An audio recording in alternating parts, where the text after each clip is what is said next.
Hello, I am Parikshit and I will be the .NET trainer.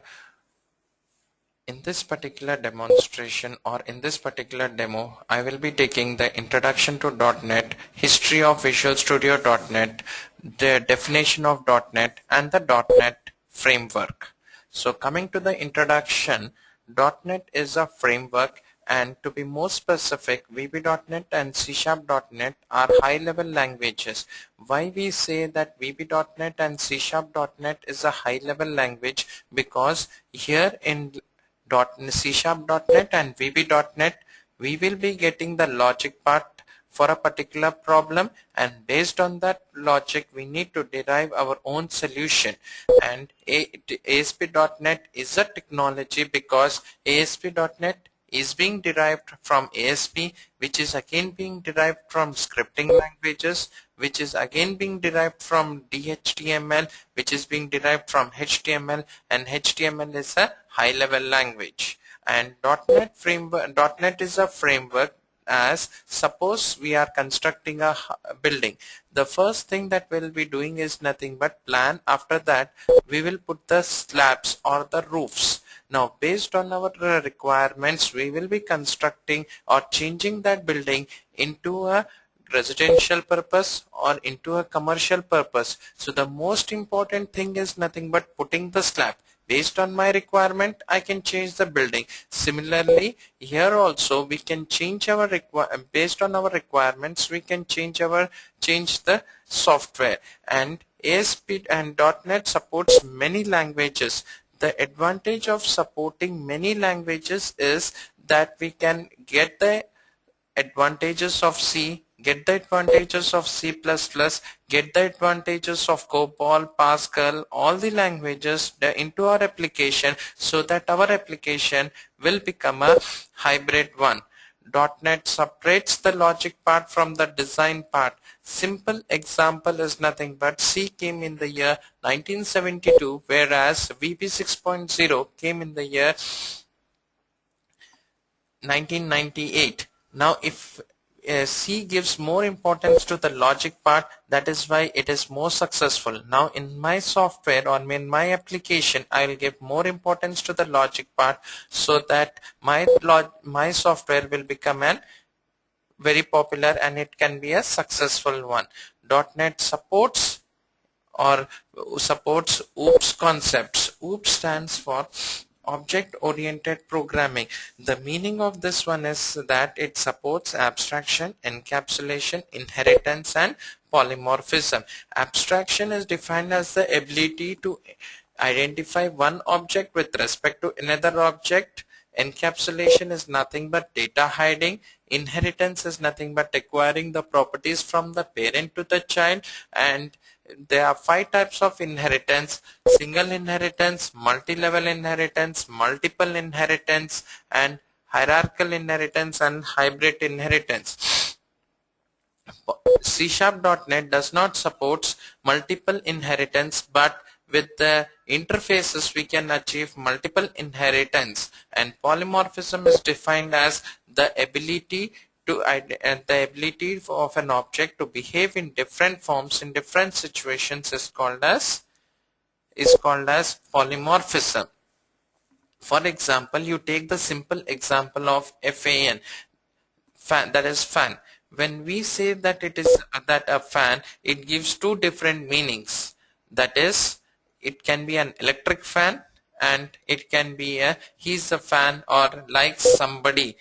That is, the 3-letter word is giving different meanings in different situations. So that is nothing but an example of polymorphism.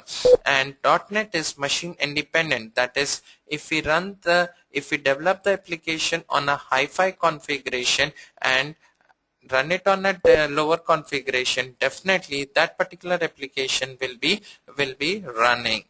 And so this is nothing but about the introduction part. We'll go to the next slide, that is history of .NET. Now somewhere in the year 2000, Microsoft introduced .NET version of 1.1, and it was the beta version. Beta version is nothing but testing at the company side is over. We will give the software to the clients to test the software at their end. So in the year 2003, Microsoft released full version of .NET 1.1, and that is the reason we call it as .NET 2003. In the year 2005, Microsoft released beta version of .NET 2.0. In the year 2006, Microsoft released full version of .NET 2.0. Actually, we were expecting this one to be released in the year 2005, but due to some reasons it was released in the year early in the year 2006, but still we call it as .NET 2005, and the version is 2.0. In the year 2007, Microsoft released beta version of .NET 3.0. In the same year, Microsoft released beta version of the .NET 3.5. In the year 2008, Microsoft released full version of .NET 3.5. In the year 2009, Microsoft released beta version of .NET 4.0, and in the year 2010, Microsoft released full version of .NET 4.0. That is why it is also called as .NET 2010. Microsoft also says that if .NET is a successful one, Microsoft company will be successful one. But .NET is a failure, then Microsoft company will be a failure. But that is, we cannot expect Microsoft company to come down within the next 15 to 20 years. That is, the life of .NET is more than 15 to 20 years, and we can see it from here. The more than a decade has been passed, but still the life of .NET is existing.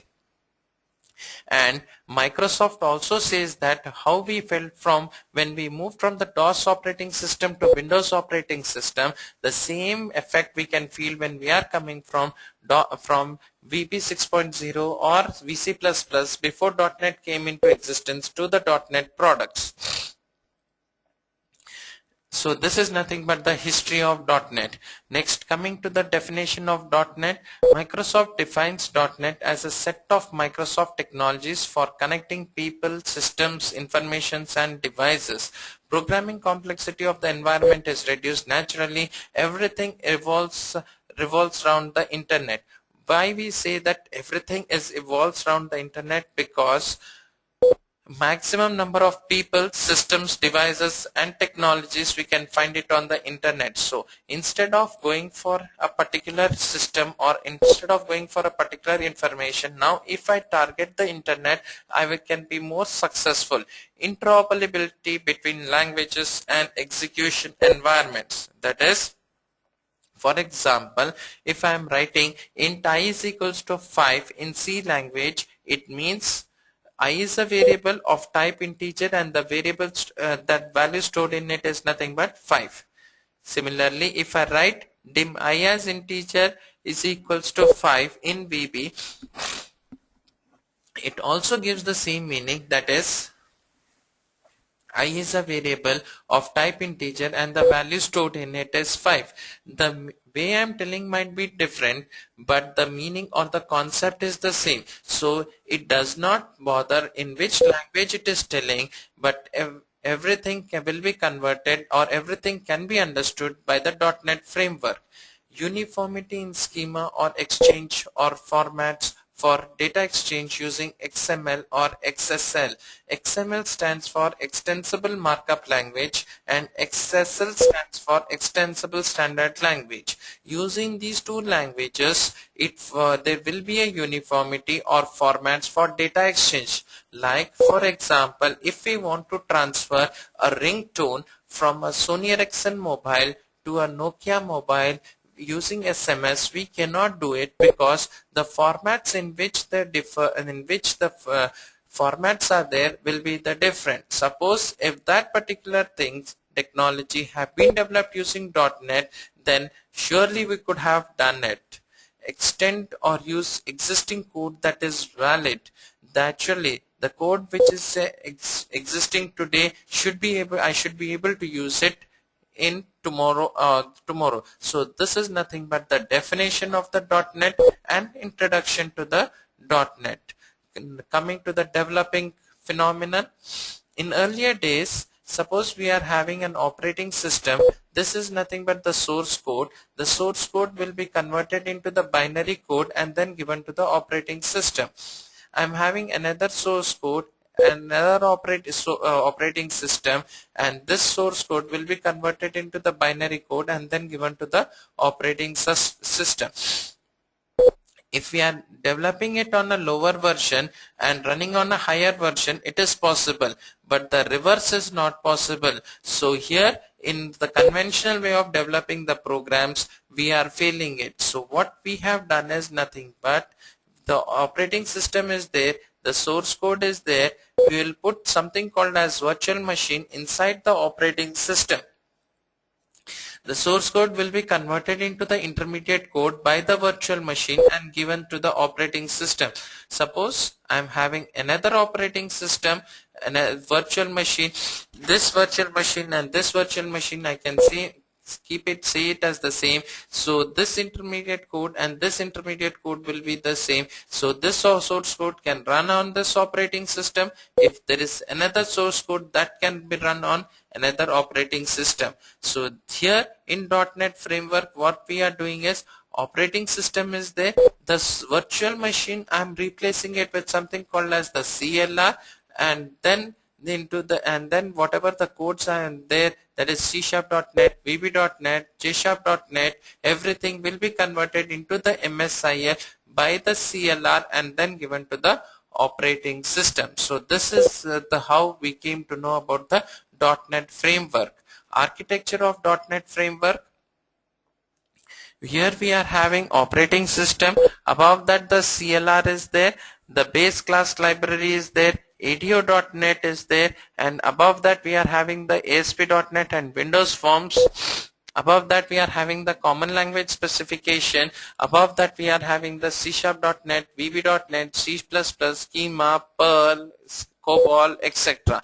The base class library and the CLR together forms the base framework and then given to the operating system. ADO.NET and XML is used for data connectivity and ASP.NET is used for web services. Using Windows Forms, we can go for the user interface, and the entire thing is called as Visual Studio.NET. So if we say that we are perfect in the base framework, I can say that we are perfect in .NET framework, and the later part, that is the data connectivity, user interfaces, XML services, can be developed at a later stage because we know the base framework, we know the libraries, everything we know it. So this is nothing but the introduction or the demo to .NET. Thank you.